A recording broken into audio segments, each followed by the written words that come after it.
Ni hao, marhaban, assalamu alaikum. Oh, good.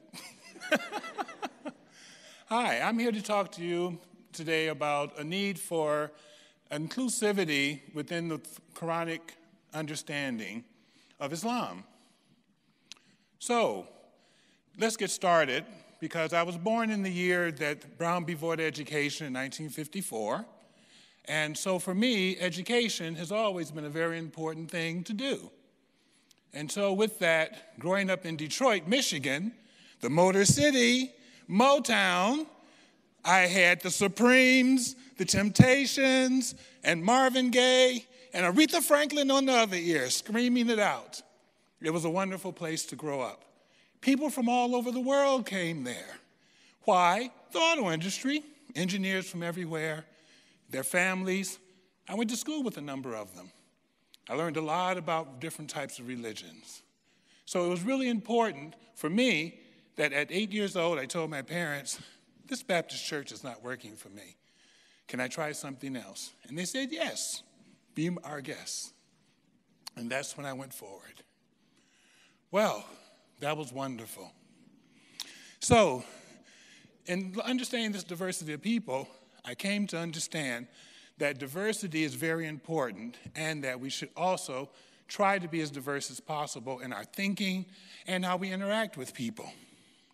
So this journey led me on a very long, and I do mean long journey, and through that process, I came to understand that Islam was my faith, but I also know that it needs reform. God said, love your enemy, and I obeyed God, and I loved myself. Uthman, who was the third caliph, there's a hadith that he actually did, but it's attributed to Prophet Muhammad, and it says, seek knowledge unto China. So, in 650 Common Era, Sayyid Waqas went to China to encourage the emperor to embrace Islam. Just imagine, 1,400 years later, I go to China and embrace Islam. Well, let me tell you how that journey started. I told you it was a long one, so stick with me. In 1982, I was sitting there after having a very successful career as a course stenographer. I went and I said, I'm not satisfied. What am I going to do? So, meditating, I was envisioned to study Chinese and Arabic. Chinese and Arabic? What's this black guy going to be doing with Chinese and Arabic? But the inner voice said, go to Georgetown. Living in Washington, D.C., it was a bus ride from where I lived. I got there, and they said, we've been looking for you. Really?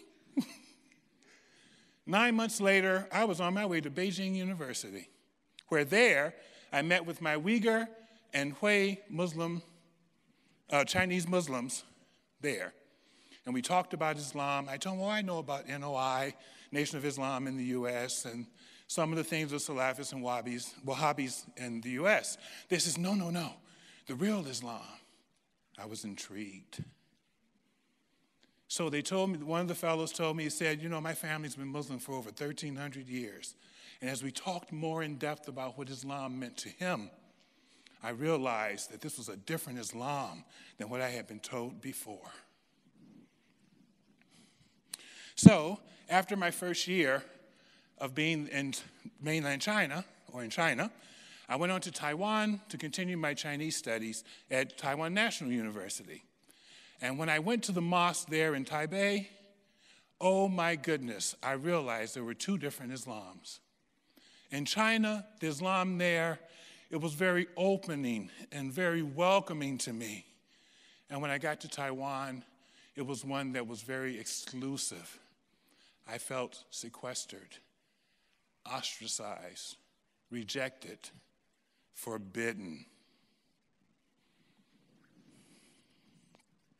But not to be undone, I finished my 2 years of additional studies, went back to Georgetown, began Arabic studies, and within 9 months, I was thrust into Muslim lives again in Cairo, Amman, and Damascus for 3 years. had a chance to live with Muslims there, and also to travel to many Muslim-led states. I really got a good grounding in Islam. But after graduation, I went on to law school, did my master's in Middle Eastern Studies, and then another master's in Quranic interpretation and Islamic law. But there's something that I haven't shared with you yet, and that's another part of my diversity. I'm a gay activist, beginning just after Stonewall in 1969. My goodness, 1969, that long ago? Here's my first gay triangle from the time. This is 45 years old. But it has given me lots of strength. It has emboldened me. Because not unlike the civil rights movement that I worked in as a child, it also taught me that liberation of people was very important, men and women, so that they could live freely, live life more fully. That was very important. So with my family support and feeling comfortable being a man-loving man, something that society frowned upon, of course, I was able to move forward in my life and do the things I wanted to do. That was very important. But there I thrived. Now just imagine, 3 decades later, I'm in Saudi Arabia teaching and doing research on homosexuality in Islam. And lo and behold, wallahi, in Arabic that means like, oh my God. I came to realize that there was nothing in the Quran that prevented someone who was homosexual from being Muslim. So I was not an oxymoron. Oh my goodness. So I found out that it was not the Quran that people often say, well, it's in the Quran in that particular verse they did so and so and so. That's not true. Where did it come from? From the interpreters of the Quran. They brought their own biases in against homosexuality and wrote it in their translations. But when you read the Arabic, it doesn't say that. It can be read that way, but if you have a more inclusive concept, the Quran opens up like the unfolding of a lotus leaf. Rather than being stuck in the quagmire, choose the beautiful lotus flower. So, with doing that, I decided to do my research. I wrote a thesis about it. And then I heard about, in the U.S., an LGBT Muslim organization called Al-Fatah. I contacted them, spoke to Faisal Alam, and I sent my research to them and disseminated it. Boy, was that wonderful. Romans. And among God's signs, God created for you mates from among yourselves, so you may dwell in tranquility with them and find love and mercy between your hearts. These are signs for those who reflect. And among God's signs, the creation of the heavens and the earth, and your tongues and colors. These are signs for those with lived experience who know. Well, tongues and colors are often translated as meaning languages and races, right? Tongues, colors, languages, races.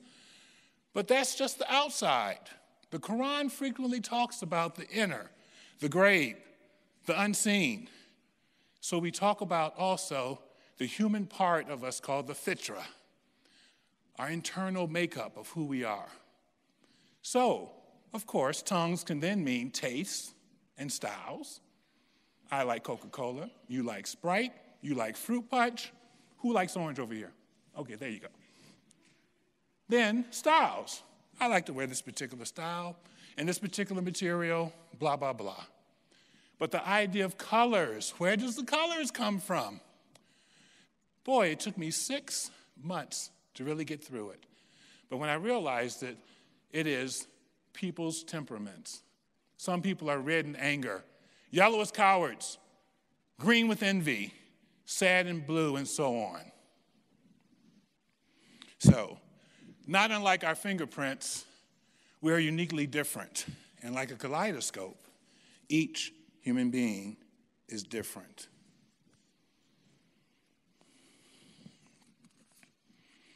The last 2 decades, I came to realize that we need an Islamic Reformation for a global understanding of Islam. How did I come to this? Well, in Islamic tradition, they had a thing that was called the salunat, or salons, where intellectuals from different parts of the Muslim empire came together to discuss various aspects of their faith, as well as the worldly issues of their times. And through that process, it was now referred to generally as the golden age of Islam. But after that, we came to understand that just like in any group, students will start cutting you away, filling in the holes, doing those different things. So can you imagine that in Cairo, Baghdad, Khartoum, Medina, all these people coming together and making these unique differences? So Jews, Christians, Muslims came together and had great intellectual growth. And some of the things that we have today, such as hospitals, mental health, ophthalmology, the precursor to the compass, algebra, Arabic numbers, and so much more came from those discussions. And Ibn Khaldun said, unthinkingly following ancient customs and traditions does not mean that the dead are alive, but that the living are dead. What does that mean? Well, Islamic scholars today tell us, people like Fazlur Rahman and Mohammed Mahmoud Taha, Khalid Abu Fadl, and Amin al-Wudud. They say about every 150 years or so, there's usually a spiritual revival and then some type of legal reform. Now, when those things happened, people began to live better lives. So, for example, in 1858, during the Ottoman Empire, they decriminalized homosexuality. Yes, decriminalized. You got me right. And here we are 150 years later, and the Quranic clock is ticking. Tick, tick, tick. Looking for social change, looking for difference, spiritual understanding about women, gender, and sexual orientation. So, Rumi, many of you probably know, has a poem that for mystical lovers. I, you, he, she, we. In the garden of mystical lovers, these are not true distinctions. I, you, he, she, we.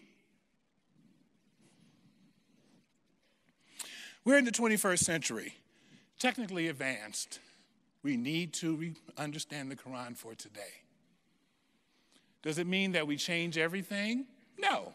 We maintain our standards, how we treat each other as human beings, but do we have to do the same way that they did it before? Do you ride a camel to work? I'm serious. No. But we do have the same courtesies, you know what I'm saying? Like if somebody's coming very, you hold on, you know, that kind of thing. That's right. So now what we need is that we have to reinterpret the Quran for Muslims and non-Muslims alike. So important. But this means that there's a paradigm shift, and we have to change this east-west kerfuffle. Yes, and it has to be changed with a chorus of Muslim voices all calling for change. So Mecca, the institute I work with, honors this work, and we know that people are craving for the greater truths, and we're going to try our best to help them get it. But nonetheless, we're all in this together. All of us, me, you, he, she, we. We're all in this together. And it's a good sign and a blessing that we're able to understand Quran in alternative ways. If the Wahhabis want to think a certain way, fine. Salafis want to think a certain way, fine. The Sufis think some way, fine. And progressives can think another way. And it all works. Everybody can choose from which one that they really like. And there's harmony there if we live it. So why? Well, let me say this to you. In some of my lectures, I generally talk to people and I say, you know, in today's world, probably 150 years from now, we'll have humankind living on other planets, doing whatever they'll be doing. And I got a question for you. Which way is Kaaba for prayer time? Of course, they look at me, and I tell them, I don't know. But I'm sure the Muslims of the future will have that answer. So we can never say that the Quran at one particular time is for all of time, but it's for that particular time, and for this particular time, and for a future period of time. That's what the importance is, learning to understand Quran in a different way. So, I like to end with my poem with Rumi. Come, come, whoever you are, wanderer, worshiper, lover of leaving, it doesn't matter. Ours is not a caravan of despair. Come, even if you've broken your vows 1,000 times. Come yet again, come, come. I look forward to providing those believers who are seeking a new way an opportunity to discuss the issue. Thank you.